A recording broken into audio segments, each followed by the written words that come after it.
Heart Abishola. Yeah. Then the new CBS TV from creator Chuck Lorre, known for his best TV series, The Big Bang Theory, Young Sheldon, my favorite series in the entire world after GOT, obviously. Bob Heart Abishola is a new TV series that CBS has just launched. They've launched the pilot for the series, and it's getting a lot of mixed reviews online. Actor from actress Olowofoye Foyeku, Folake Olowofoyeku, Nigerian American, actor, who has decided to wow Nigerians with such a lovely TV series, so amazing. It's going to be a miss for the home guys, for homies, right? I feel it's going to be like a huge miss. Probably for those who do not know our ways, that knows us from afar. It's going to be, I don't know, a window to our world that has been edited and doctored. I think that there's a lot that research can do for you, simple research.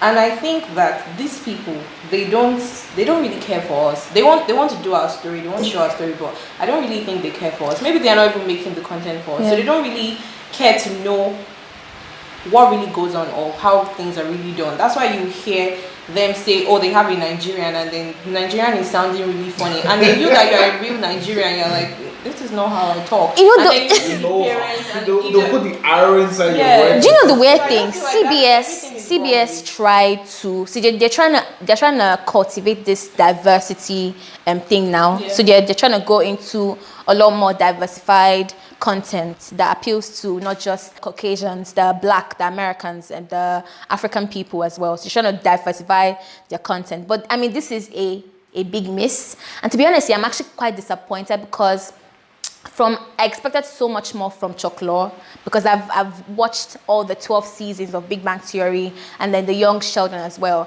And then from Folake Olowofoyeku, I am shocked. Because I've heard her speak. I've heard her talk on Instagram. I'll take it easy on the channel, because if you look at Nigeria as a whole pizza box, right, there's a lot of factions. You get, when we hear ourselves, right, there's this the only common, I don't know, the only common lingua that's around us, right, that you could like pick together and say binds everybody from all the factions and tribes that exist, is pidgin. No, but there's a Nigerian speak. Yes, there's a Nigerian when you sound. hear Nigerian speak, and you would definitely know, how you see yourself versus how they see you. I think that's something you should actually put in perspective. Because the farthest distance in the world, right, is between how it's supposed to be and how it actually is. What they see is what they created. No. I mean, you're trying to defend CBS, and I get that, to be honest, because the storyline of Bob Heart Abishola is actually quite interesting, I don't know.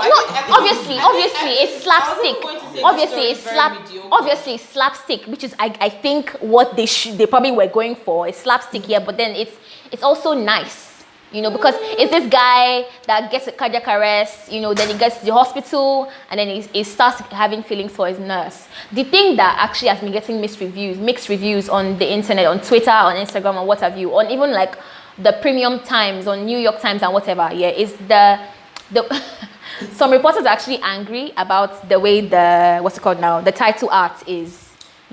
Some people are angry about the title art, and a lot of Nigerians obviously are angry about the accent that they made for Folake Olowofoyeku, how she spoke in the series, because it's a far cry from how Nigerians would typically speak. And I've heard Folake speak before. She talks very Nigerian, and I don't know how we went from like other things, the parents, the friend she had in the trailer, the background elements around it just doesn't connect. It doesn't. And they were trying to sell Nigerian. Did you say a Nigerian person that's maybe like mixed has mixed citizenship or whatever? They're trying to sell Nigeria. I honestly feel that if you want to make a Nigerian show, probably get a Nigerian. Do your research. No. She's actually Nigerian. That's actually the annoying thing. She's Nigerian. She speaks proper. She's a Yoruba girl. And then she now starts. Against direction. The showrunner has actually set it up the way it's supposed to run. Yeah. You can come and rewrite the narrative, right? So I think if there was any saving to be done, it would be from, I don't know, when the showrunner picked up the idea and thinking that he or she could actually like create this properly, right? I feel if they've gotten more Nigerian blood in that vein, right? And more research done. Yeah, more research. I think a lot of it will come together. But that's why I brought up the point of how they see us versus how we really are. Yeah. Because the way it's been set up is, we think this is what we like. This is what I know about them. This is what I've seen them to do. And that's not like really. Yeah, but you had a Nigerian on your set. Why not take advantage of that? At the very least. At the very least. And she's the lead cast. But you know, she's a Nigerian, but you know how Nigerians that were like, probably born outside the country are. She probably doesn't even see anything wrong with it. True. She better. True. A Nigerian family is not gonna. Nigerian fans or whatever, they're not gonna like this film because the good thing I think is that I'm not sure if they've shot the entire season, but I think they've shot just the pilot, which is the one they're about to release. I hope this series doesn't last. I hope they cut it the moment. Because it doesn't. I believe there are very smart people up high there in the network, and they would actually do the same thing Queen Sugar did. When Eva DuVernay, Queen Sugar started, right? When she started her series. Yeah, absolutely. I definitely watched Queen Sugar. Yeah, absolutely. Fell on its face, not fell on its face, but had a slow beat. Yeah. But from season 2, everything picked up. I think they had to bring different directors. No, not every episode. For every episode, I think there was some kind of rebooting that went under the hood to actually spice things up in response to the fans' viewership and everything. Alright, so now you're saying that I'm thinking like this is just like first contact. So there's a possibility. There's a possibility that it might be amended. There's a possibility let's see. We'll wait and see. I hope maybe this is just a fluke in the pilot episode, and it didn't last throughout the season. Because if it did, I'm just obviously not gonna watch it. And a lot of Nigerians because Nigerians love it when the Europeans or the Americans, when they embrace that's exactly the reason why Black Panther sold, because they kind of embrace the African culture. I really don't think Nigerians will watch it.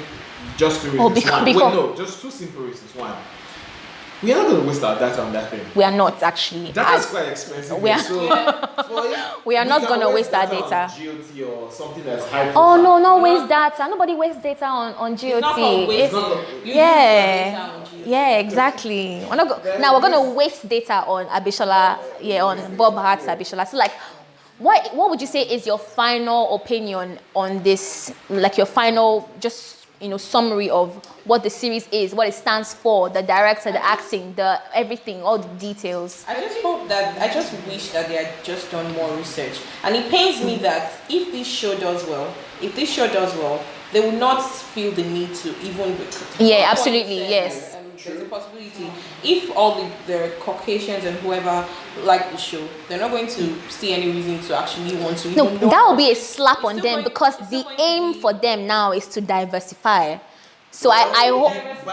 Who's measuring the diversification? I get that, Sha. Exactly. I get that. Can I say something? Yeah. Sure. I feel like, because one thing I noticed about Nigerians that go to live in Yankee is that sometimes you change your accents. It happens. So the accent that you think an immigrant should have is not the accent you think of. I don't think Abishola, it's okay for us to expect Abishola to sound exactly the way we sound in Nigeria. No, that's not the expectation because that's actually how she sounds. Okay, the character, Folake Olo Foyeku, that's how she sounds. What's the problem? She was speaking like someone from Malawi. Yeah. I didn't get that. Wrong representation. The problem with people that I've seen on social media is a hint of Nigerian in her statement. If you actually tie your eyes, right? If you tied your eyes and watch that trailer, you'd be like, that's you not wouldn't know Nigerian. she's Nigerian. But that's a Nigerian person speaking. But that's not Because Nigerian. it's a very So it's not weird. It's not very weird for us. As real Nigerians. to be honest, Being out of that character's voice. I guess generally for us it's just when you look proper at it, representation. like, if you want us to accept, if you're not making for us and say mockumentary or some mock show, right? If you set it up as that's the premise, we'll take it up.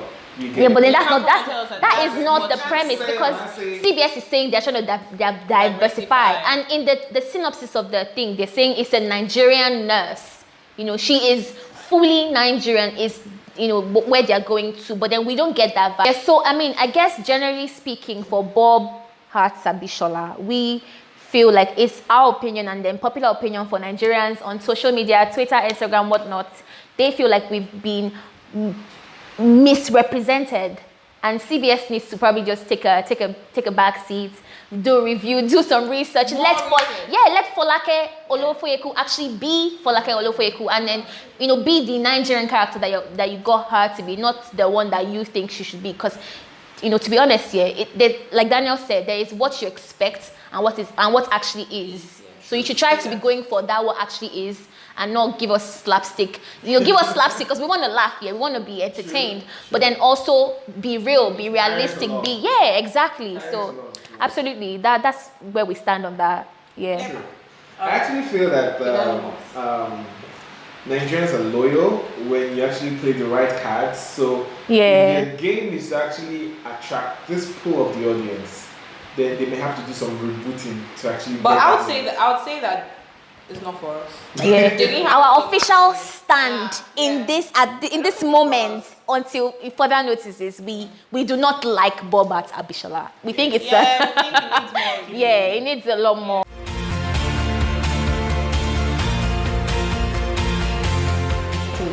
So we all know the famous director Mia Kimolayo. So there's this thing he does on his social media platforms, Instagram and Twitter. He just puts out like a table of when like you say something, people words, Okay, he just shakes tables. Whatever. He shakes non-living tables, basically.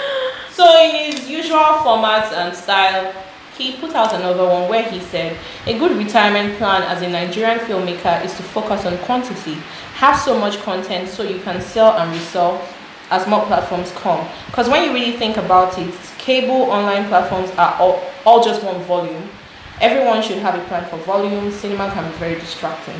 So basically, all these people that are doing cinema films, they're shooting one film in a year. We'll get to you. That's what they're shooting one film in a year. You're hoping to make it be the next Quentin Tarantino, whatever. That is not practicable in Nigeria. It's not practical in Nigeria that you should. Actually, what you should be doing is putting out content. Like, have content, shooting every time. So that, when you're gas alpha. Okay. So that just basically so that there is money in your pocket. These the online platforms that is speaking of, they would, before they take your content, they would actually prioritize the quality of said content.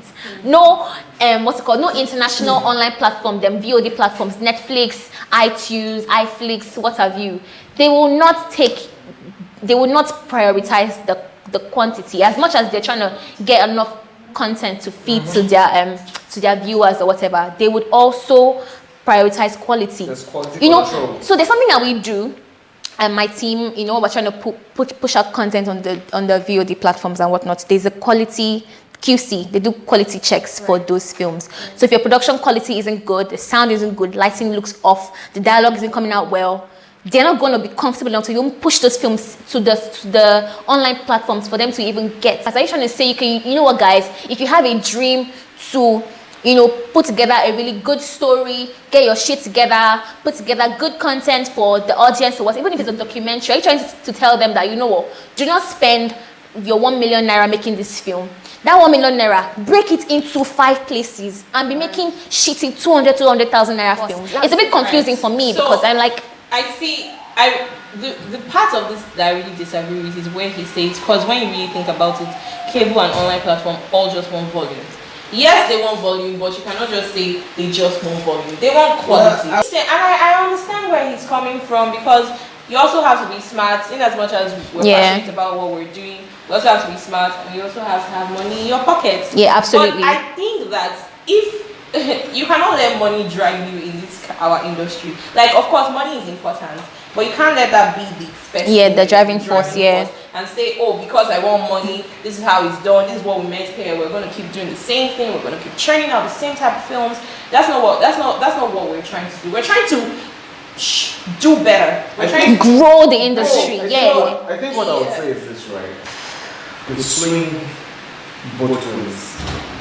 In this same message embedded, right? You could be talking to, I don't know, the 30 billion Ghana family that has enough to spend and actually churn out content of, I don't know, 50 million naira quality back to back without feelings. That could be the audience, but probably that's not us. You get it. That's not the emerging community. And speaking he of, said everyone. He said fine. right there. Going forward, right? Looking at it critically, right? Open nature does not actually apply this mentality to what it does. You get it? Like I was saying, there's a sea animal that actually creates pearls, right? And no one animal creates two pearls. In fact, the quality of pearls they actually create comes over time.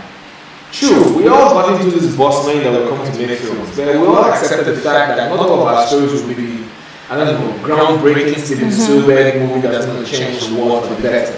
Some of us are going to drop by the roadside and we'll accept that thing and move on. Regards the entire thing that's there, right? If you put it on toe to toe to the Nigerian industry, right? That has been the same model that has gotten us on snail speed to where we are. Because coming from where we started with this approach of shooting close to, I don't know, God knows, 100 films a week if you consider the entire nation, everybody that's shooting, you get. And we're still where we are. And right now, what we're trying to do is that if you've tried if you want something different, you can't expect something different by doing the same thing you've always done all your life.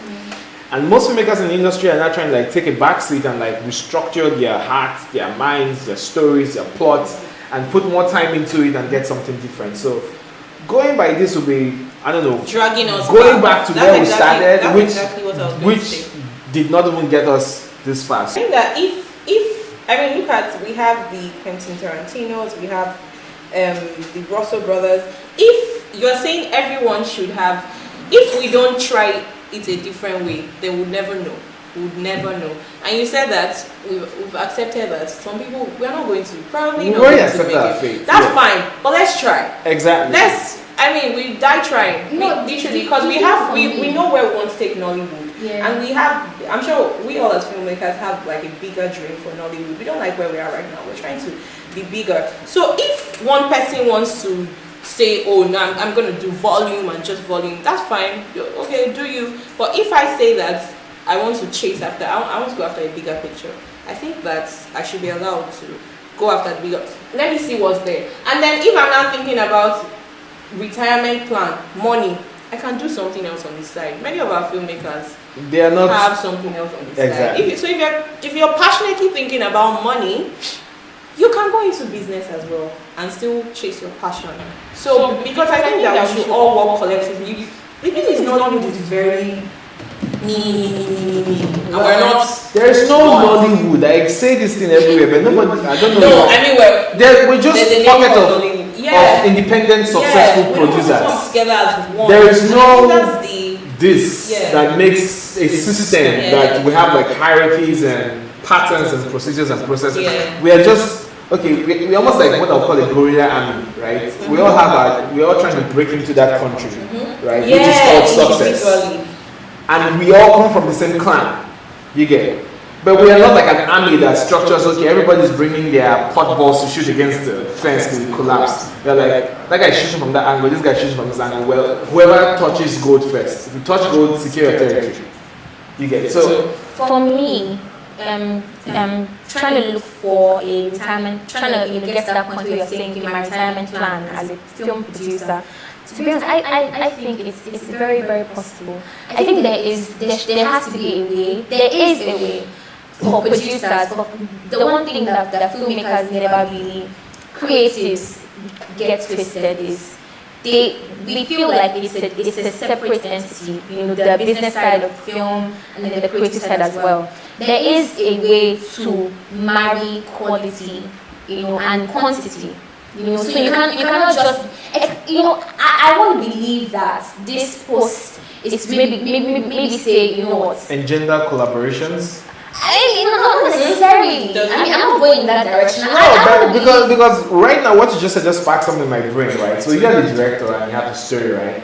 She's an editor that knows how to edit and can probably afford to sit with a year without taking your money. Yeah. Right? Because she has other things she's doing, right? And I am like an actor looking for how to, in quotes, blow, right? And we all come together and like bring all the only currency we're spending now, which is the most expensive currency, is our time, right? And that becomes the currency that actually pushes the quality and enables us to push it at several levels. This thing you're saying is actually, it's like I don't know if it's new, but it's a practice in Nollywood that I see mostly young filmmakers Actually do. Because nobody actually, some people, we don't have money. If you look at it from that perspective, what can you do? What can I do? What can I do for you? What can you do? Exactly. If you look at it from that perspective, if you can, I don't know, recruit the camp together, right? You guys could probably, I don't know, cover a lot of mileage than going on your own. Yeah. Because everybody knows what is in it for them. Absolutely. You get. Weirdly enough. In quotes, you'll be paying the price at that time. Because there's a statement that says, if you get paid so little for doing a lot, a time will come where you get paid a lot for doing nothing. Absolutely. It's weird that you bring this up now because Film One Distribution, they had this exhibitor showcase earlier in the month where there was a bit where they were preaching collaboration being the new competition, right? To get the industry to the point where it needs to be, we need to stop churning out quantity and saturating the market because again, we are trying to grow this industry that we are in, and there is absolutely no way to do that, to break in and break out of this, thing that this, small shell that we're in, than to churn out good quality, because these good qualities are the ones that will get you recognition, that will get you. Even these VOD platforms, again, like the real one is out there. They don't really how many VOD platforms would you see Nigerian content on? So maybe besides the Wedding Party, King of Boys, the Chief Daddy, Lionheart, how many non-good content do you find on? Because these guys are looking for quality films. Right? Let's put it in perspective, right? The real money is out there.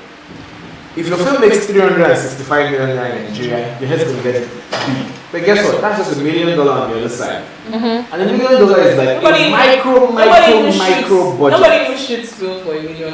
Like, most of the films that are in the cinema start from like $15 million. M. Night Shyamalan's Split, right, that he did was done on like $9 million. And it was considered super low budget. Yeah. So if you look at it that you're really looking for the real money on the other side, right, your focus will be actually keep swinging but creatively in a way that once you strike gold there, because guess what? If your payoff from one of a film is $3 million, that's almost $1 billion here. That's what the entire industry. So the funny thing that's making me think of, the funny thing is, for you to even get to that point where I say, my retirement plan, and I have this big money coming for me, you actually need to have quality content. I'm actually, at the end of the day, everything that we're saying is still in accordance with the fact that in as much as you're churning out quantity, there should be quality to the quantity that you're putting out. Exactly. There has to be a way. There is a way to marry everything. The same way you're saying, you know what? I want to make, say, for instance, cinema. Yeah, I want to make a movie that is going to gross 100 million naira in the cinema, right? That is your end game, yeah. To just hammer, to blow from that film, yeah. But then that movie has to be quality enough that people are going to want to go to the cinema to go watch that film. That movie needs to be quality enough that the online VOD platforms are going to want to put your movies on their slate. Yeah. The movie, as much as you're trying to say, I'm going to do 5 films a year, I'm going to do 6 movies a year, low budget movies, but then the quality, there is a way to marry your creativity and your business side. It's one of the ways that producers kind of miss it in the industry now, is they're trying to say, you know what, I'm going to stick to my guns. I'm going to make a movie about cancer. I'm going to make a movie that is so arty, so this, so that, and blah, blah, blah, blah, blah. And I want to be a top-notch director, top-notch producer. I want to blow. I want to get money to save for, my retirement, whatever, yeah? But then that movie needs to also be commercial. If you're trying to make money from it, if you're trying to, get that movie to that point, you need to be able to marry your creativity and marry the business part of it as well. But you can't make a movie that is so artsy that people are going to be like, I'm going to wait for this film to come out on TV. I will sit down in my house and I will watch it on television when African Magic shows it. You're not going to make money from that. This industry is a business. As much as we're also creatives, we're doing it for the passion. We're trying to put out content there that kind of drives a message. We also need to marry the art with the money. What I have to say about that is I think it's okay if there's some film. Oh, absolutely, it's okay. There's some movie that actually they are created. Absolutely, there's some movies. I get it. Arbitration. That exists, right? It's okay if it exists. That's fine. But if your end game is to make money, you need to marry it together. Somehow you need to earn people's trust in the sense of they've come to trust you that you've done this, you've done that. So when you're actually now taking them and going abstract into another realm, you trust that. That's why this is the actual that come from the director of this. Yes, absolutely. From the director of Gladiator, from the director of this. We've already known the big aliens. So that when he's now doing something way out of base, we can connect that. Oh, we know this guy can't lead us astray. You get. So I think. So are you saying that basically you should be known for that quality before you now start saying before you now say when you put out, you don't take us, because quantity is like you're taking us on a long string. Right? We do not know what we're going to find. I kind of disagree, but okay, let me just let you finish. Okay, in conclusion, I think different strokes are different. Do I get the conclusion? I think that there's some people. Okay, maybe not in our own industry, but there's some people that don't necessarily have to do. Okay. Our industry doesn't really support that shot because of the way it's structured, or due to the fact that it's actually we're still growing. Yeah, we're growing, but at the end of the day, just it is what it is really. And like, just make sure, in as much as you're putting out a lot of film, just let it make sense. Yeah. I also want to say, like, to all the producers out there, to the upcoming directors, to the upcoming DOPs, whatever you're doing, to all the creatives in the industry, you can make money from this industry. You can blow. You can, get a retirement plan. But then, if your aim is to make money, to blow, not just to churn out artsy content, and maybe we'll go to festivals and whatnot. If your aim is actually to get to that point where you're saying, okay, this is my retirement plan, you need to be able to marry the art with the business, because that is the point.